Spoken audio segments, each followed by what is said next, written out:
Implement the hard work of innovation. Here we need to be conscientious. Here is where we'll often face those walls of disappointment. Here is about how we get things done, how we make things happen, planning, organizing, building teams, getting the right mixture of skills together, managing, minimizing risks along the way, and from a leadership perspective, building alliances. Oftentimes, you don't have all the competencies and capabilities, whether you're an individual or an organization. So you've got to build. You've got to build relationships and alliances with other people to make something happen. And creating that culture of motivation so that people can keep going. Because this is where it gets tough. This is where obstacles arise that maybe you hadn't even thought about along the way. Last year, I was having a drink with a friend called Veena in England, and we started talking about working more with female leaders, executive leaders. And we came up with this idea for retreats for women. All women like to go on retreats, don't we? Be pampered a bit and have a bit of downtime, a few massages, go for nice long walks.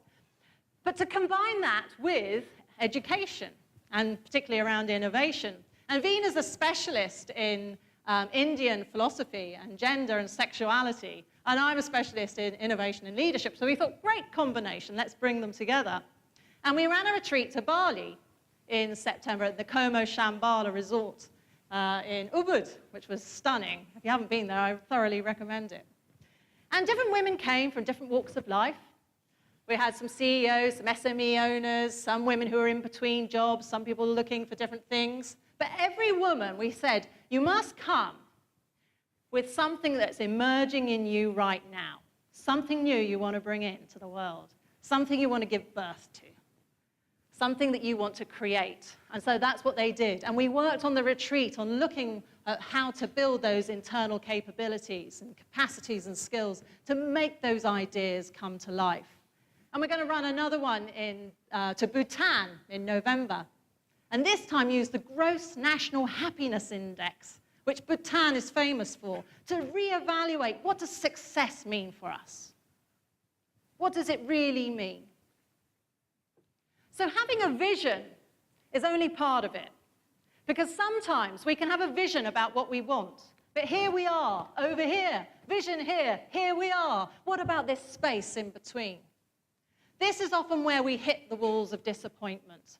And there's no easy way to overcome disappointment. You have to go through it. We all have those bad days.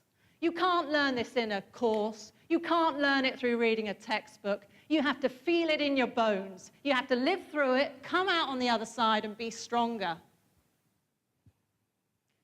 Being an innovator, being a pioneer, is about being out on that edge. It's often very lonely.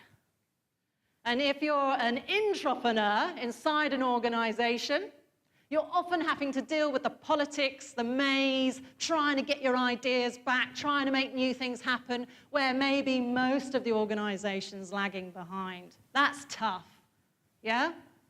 That's tough.